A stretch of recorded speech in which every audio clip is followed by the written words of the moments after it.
तो गिरफ्तारियां सभी सांसद दे रहे हैं और मेहमानों का पैनल भी हमारे साथ मौजूद है। तस्वीरें दिखाने के साथ साथ चर्चा भी कर लेते हैं। हर्षवर्धन त्रिपाठी जी, आप सभी सांसद अपनी गिरफ्तारी देंगे, ये रणनीति तय की गई है। क्या 2 शब्दों में ये कहा जाए, शो इज ओवर? देखिए पूर्णिमा, मुझे तो लगता है कि कांग्रेस पार्टी के जो बड़े नेता हैं ये चाह रहे होंगे भीतर से कि जल्दी से जल्दी हमारी गिरफ्तारी हो जाए। अगर ऐसा ये नहीं चाह रहे होते तो राहुल गांधी से पूछताछ हो चुकी है और हम सब ने ऐसा तमाशा देखा था, जिसको हम लोग उस दिन भी ऐसे ही बातचीत चर्चा कर रहे थे।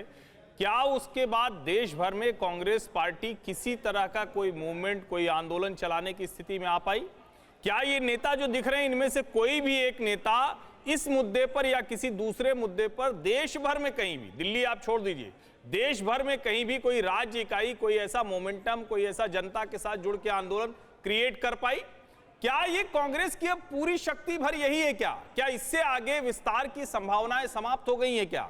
और जो सबसे बड़ी बात है, देखिए इसको देखने का 2 नजरिया है। एक दृष्टिकोण ये है कि सोनिया गांधी हैं, उनको क्यों बुलाया जाना चाहिए, लेकिन सवाल यह है कि देश की जनता, जिसको आज की तारीख में लगता है कि एक चाय वाला प्रधानमंत्री बन जाता है, जिसको लगता है कि एक रामनाथ कोविंद पहुंच जाते हैं रायसीना हिल्स पर, एक द्रौपदी मुर्मू जी अभी पहुंचने की ओर दिख रही हैं, और ऐसे में जब देश के अलग अलग हिस्सों में, जिसको हम कहते हैं कि मार्जिनल सेक्शन के लोग वहां पहुंचते हैं, एक पार्टी जो विरासत में मिला है, जिसको कहते हैं ना कि परिवार में ही सब कुछ रहता है, वो करें कि नहीं नहीं हमसे पूछताछ क्यों हो सकती है, हमारी पार्टी के लोग प्रदर्शन करेंगे। आप जरा सोचिए कॉमन मैन क्या सोच रहा होगा इस वक्त, देश की जनता क्या सोच रही होगी। उनको लगता होगा कि हमारे मुद्दों पर तो ये निकल नहीं पाते हैं, न धूप में खड़े होते हैं न बारिश में खड़े होते हैं, और जब इनकी नेता पर बात आती है, जो कि क्या ये कानून के दायरे से आप छोड़ सकते हैं क्या? किसी के ऊपर कोई आरोप लगे, गलत है सही है, सोनिया जी एकदम बेदाग निकलेंगे, ये तो बाद में तय होगा ना। पहले इस तरह का एक हंगामा, एक प्रदर्शन,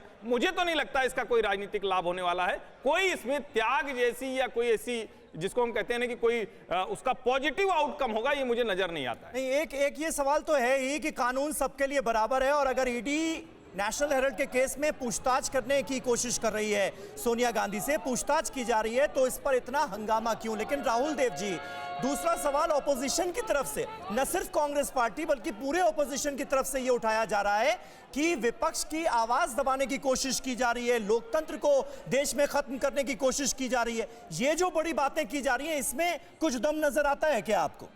देखिए, दम इसलिए उसमें है क्योंकि अगर हम केवल सोनिया और राहुल गांधी पर जो ये नेशनल हेराल्ड का मामला है, आरोप हैं, उसको अगर केवल उसी को न देखें, थोड़ा ईडी और सरकारी एजेंसियों के पिछले 6-7 साल की कुछ अतिरिक्त और ऐतिहासिक सक्रियता को ध्यान में रखें। राहुल देव जी, ये बड़ी खबर जल्दी से एक बार बता दे रहे हैं, सोनिया गांधी से पूछताछ शुरू होने वाली है, और बड़ी खबर इस वक्त की यही है, सोनिया गांधी से ईडी की पूछताछ को लेकर पूछताछ शुरू हो चुकी है। अभी अपडेट ये है, और सोनिया से ईडी अधिकारी ने तबीयत के बारे में पहले पूछा है, क्योंकि उनकी तबीयत ठीक नहीं है, जिसकी वजह से वो बीती 2 बार पेश नहीं हो पाई थी ईडी के सामने। लेकिन अब पूछताछ की शुरुआत हो चुकी है। जितेंद्र ईडी दफ्तर से लाइव हमारे साथ बने हुए हैं। जितेंद्र, शुरुआत हो चुकी है पूछताछ की, और यह भी माना जा रहा है कि पूछताछ लंबी चलेगी। क्या जानकारी अंदर से मिल पा रही है अभी? जी बिल्कुल, देखिए जैसे ही ईडी दफ्तर के अंदर सोनिया गांधी पहुंची है, सबसे पहले उनसे एंट्री रजिस्टर पर साइन करवाए गए और उसके बाद उन्हें उस रूम के अंदर ले जाया गया जहां उनसे पूछताछ होगी। वहां पर 3 सदस्यीय टीम, जिसको लीड कर रही थी एडिशनल डायरेक्टर मोनिका शर्मा, पहले से मौजूद थी, और प्रियंका गांधी से, माफ कीजिएगा, सोनिया गांधी से सबसे पहले उन्होंने पूछा कि उनकी तबीयत के बारे में, क्या वो अपने बयान देने के लिए फिट है। जैसे उन्होंने जवाब दिया हाँ, उसके बाद अब उनसे लगातार क्वेश्चनिंग की जा रही है। उनसे जो सवाल पहले से तैयार किए गए थे ईडी के द्वारा, वो सवाल उनके सामने एक एक कर रखे जा रहे हैं। साथ ही ये जो पूरी क्वेश्चनिंग होगी, ये इन कैमरा होगी, वहां पर कैमरा भी लगा हुआ है, जिसमें सोनिया गांधी के जो जवाब होंगे वो कैमरे के अंदर रिकॉर्ड किए जाएंगे। तो ये कहा जा सकता है जो क्वेश्चनिंग है सोनिया गांधी से, अब वो शुरू हो चुकी है। और साथ ही सबसे पहले उनसे कुछ पर्सनल सवाल पूछे जा रहे हैं, उनके अकाउंट्स के बारे में सवाल पूछे जा रहे हैं, और अब से कुछ देर बाद उनसे एजेएल की जो बैलेंस शीट है वो सामने रखकर उनसे पूछताछ की जाएगी, जानने की कोशिश की जाएगी कि आखिरकार जो कांग्रेस फंड से 90 करोड़ रुपए एजेएल को दिए गए थे, वो बैलेंस शीट में क्यों नहीं दर्शाए गए थे। तो ये वो अहम सवाल होगा आज का, जो कि सोनिया गांधी से ईडी के द्वारा पूछा जाएगा। जी ठीक है जितेंद्र, बिल्कुल बने रहें आप हमारे साथ। राहुल देव जी अपनी बात आप कंप्लीट कीजिएगा, लेकिन देखिए ये जो मूल सवाल है इसका जवाब हर कोई जानना चाहता है कि ये 90 करोड़ का ये जो लेन देन हुआ ये बैलेंस शीट में शो क्यों नहीं कर रहा है, क्या ये रकम कैश में दी गई? ये सारे सवाल जो हैं इनके जवाब तो आने वाले वक्त में सामने आएंगे और वो पूछताछ से ही सामने आएंगे। फिर पूछताछ को लेकर इतना बवेला क्यों? नहीं, पूछताछ से किसी को भी कोई एतराज़ नहीं हो सकता और ना होना चाहिए। और मैं नहीं समझता कि पूछताछ से इनकार कांग्रेस ने भी या इन लोगों ने, दोनों गांधी माता पिता पुत्र ने किया है। उनका ये आरोप है, स्वाभाविक है, वो लगाएंगे कि भाई ये दबाने की कोशिश की जा रही है, जानबूझ के फंसाने की कोशिश की जा रही है, प्रताड़ित किया जा रहा है। तो ये तो हर जिसके ऊपर आरोप लगता है वो ये इस तरह बातें करता है।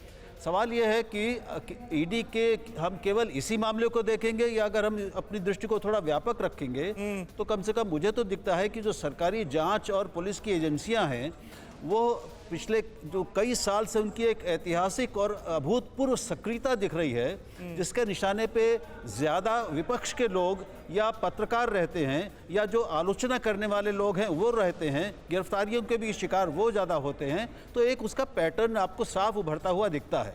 आज ही अब जुबैर अहमद को जो सुप्रीम कोर्ट ने मुक्त किया है, अब देखिए कितने अलग अलग जगहों पर उनके खिलाफ 6 FIR की गई और हर सरकारों ने भी, राज्य सरकारों ने भी की, पुलिस ने जगह जगह की। अंततः वो सुप्रीम कोर्ट ने 6 को एक साथ निरस्त किया और जो कहा है उसकी गिरफ्तारी पर, वो पूरे लोकतंत्र के लिए बहुत गंभीर सबक है। वो इस सरकार के लिए भी सबक है, राज्य सरकारों के लिए भी सबक है। इससे पहले और भी मामले हुए हैं। तो ये जो चीज़ों को संपूर्णता में और एक व्यापक परिप्रेक्ष्य में देखेंगे तो समझ में आता है कि ये जो ईडी आदि एजेंसियों की सक्रियता है वो केवल कानून और व्यवस्था और केवल कानून का पालन करना ही नहीं है। तौर पर देखेंगे तो समझ में आएगा और जाहिर बात है व्यापक तौर पर देखने पर ये विपक्ष को वो आधार भी देता है जिसके बाद ये विपक्ष कहता है कि जांच एजेंसीज को सरकार अपने हिसाब से चला रही है। देखिए बड़ी खबर जल्दी से आपको बताते चले, पूछताछ एक तो शुरू हो चुकी है सोनिया गांधी से।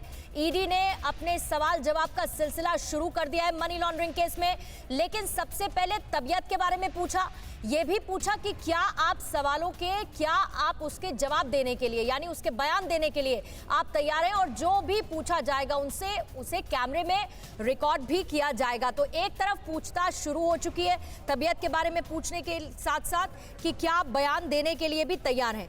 रामकृपाल सिंह सर, लेकिन एक तरफ अगर विपक्ष ये कहता है कि विपक्ष की आवाज को दबाने की कोशिश सरकार कर रही है, जांच एजेंसीज कर रही है, मुद्दा उठाते हैं, मुद्दे को खत्म करने की कोशिश सरकार कर रही है। कांग्रेस कहती तो है कि बेरोजगारी का मुद्दा होना चाहिए, महंगाई का मुद्दा होना चाहिए, जीएसटी का मुद्दा होना चाहिए, लेकिन सड़क पर तो मुद्दा कोई और ही नजर आता है जिसके लिए संग्राम चल रहा है। देखिए, ये कहना कि लोकतंत्र और विपक्ष के जो भी आरोप हैं, देखिए 3 दिन से संसद नहीं चल रही है। किसके कारण नहीं चल रही है? अब ठीक है, वो कहते हैं सरकार की जिम्मेदारी है, लेकिन ये और अभी ताजा खबर भी यही सामने आ रही है कि राज्यसभा को भी स्थगित करना पड़ा है हंगामे के बाद। मैं वही आ रहा हूं जी। आज राष्ट्रपति के पद के लिए आज उनका वोट गिने जाने का दिन था। आप देख लीजिए 12:30 बजे तक हम सिर्फ अपोजिशन की एक नेता, जिनको सिर्फ इसलिए कि उनसे कुछ सवाल पूछने हैं, उस पर हम सवेरे से लेकर चर्चा कर रहे हैं, पूरा देश देख रहा है। तो देखिए, मेरा ये कहना है कि आज ही, और अपोजिशन की अगर ये उनकी शिकायत है कि ये सरकार इतनी गड़बड़ है, सुबह हत्या करती है, बेइज्जती करती है, लोकतंत्र की हत्या होती रहती है, तो मेरा कहना यह है कि फिर तो इस देश की जो बहुसंख्यक जनता है उसको इस सरकार के खिलाफ होना चाहिए था। आज विपक्षी एकता का एक टेस्ट होगा, अभी शाम तक शायद पता चल जाएगा कि राष्ट्रपति का उम्मीदवार किसको कितने वोट मिलते हैं जी। तो मेरा ये कहना है कि देखिए, ये बात सही है, ये आरोप कोई नया नहीं है कि जो जितनी जांच एजेंसियां हैं, केंद्रीय हों या राज्य की हों, वो हमेशा सत्ता के इशारे पर नाचती हैं। सुप्रीम कोर्ट ने जब तोता कहा था तो मैं समझता हूं कि शायद 14 के पहले ही कहा था, उसके बाद नहीं कहा है, तो इस पर कोई वो मैं नहीं कह रहा हूं। लेकिन आप विपक्ष को एक बात देखनी चाहिए कि विक्टिम कार्ड आप उतना ही खेलिए कि लोगों के दिलों में सहानुभूति जग सके। कहीं ऐसा न हो कि लोग आपका उपहास करने लगें। लेकिन शंभुनाथ शुक्ला जी दो तरह की बातें हैं इसमें, क्योंकि अगर कांग्रेस पार्टी के ये कार्यकर्ता राहुल गांधी से, सोनिया गांधी से पूछताछ जब ईडी कर रही है तो सड़कों पर नहीं उतरते, विरोध प्रदर्शन नहीं होता देश भर में, तो ये कहा जाता कि देखिए जी कांग्रेस पार्टी तो हमेशा सुसुप्त अवस्था में रहती है, इनके बड़े नेताओं से भी पूछताछ हो रही है तब भी कोई नेता बाहर निकलने को तैयार नहीं है। आज सड़कों पर है तो भी एक तरह का उसका जो आलोचक है वो आलोचना करते हुए नजर आ रहे हैं कि भाई सड़कों पर क्यों है, ईडी पूछताछ ही तो कर रही है। भाई देखिए, उनका सड़कों पे उतरना लाजमी है, उनके लिए अस्तित्व का सवाल है कि कांग्रेस बचे या न बचे। हाँ। 2024 में चुनाव है, 2 साल में कुछ भी हो सकता है। अभी ऐसा नहीं, इतनी आसानी से नहीं कहा जा सकता है कि कांग्रेस अब पीछे चली गई। तो कांग्रेस भी इस बहाने, यानी सोनिया गांधी को वहाँ बुलाया गया है, इस बहाने कांग्रेस भी अपनी ताकत दिखाना चाहती है। तो आप देखिए पूरे देश भर में प्रदर्शन और यहाँ जो हो रहे हैं कि सारे बड़े नेता उपस्थित हैं, तो इसकी वजह यही है कि वो चाहते हैं कि 2024 तक कांग्रेस कुछ खड़ी तो हो जाए। कुछ भी हो, केंद्र में सत्ता में आने के लिए 2 ही बड़ी पार्टियां हैं। बीजेपी को अगर कोई काउंटर कर सकती है तो कांग्रेस ही है। तो कांग्रेस ने अपनी पूरी ताकत लगाई हुई है और ये स्वाभाविक भी है, जब उनका कोई बड़ा नेता को बुलाए, ईडी बुलाएगी, तो ईडी के बारे में चूंकि ये माना जाने लगा है कि ईडी हो या सीबीआई, ये सत्ता के ही कहने पे चलती हैं, तो ये जो जाहिर है कि उनकी ये जो मांग है और उनका जो प्रदर्शन है वो इसीलिए है कि इस बहाने वो अपनी ताकत दिखा सकें। जी।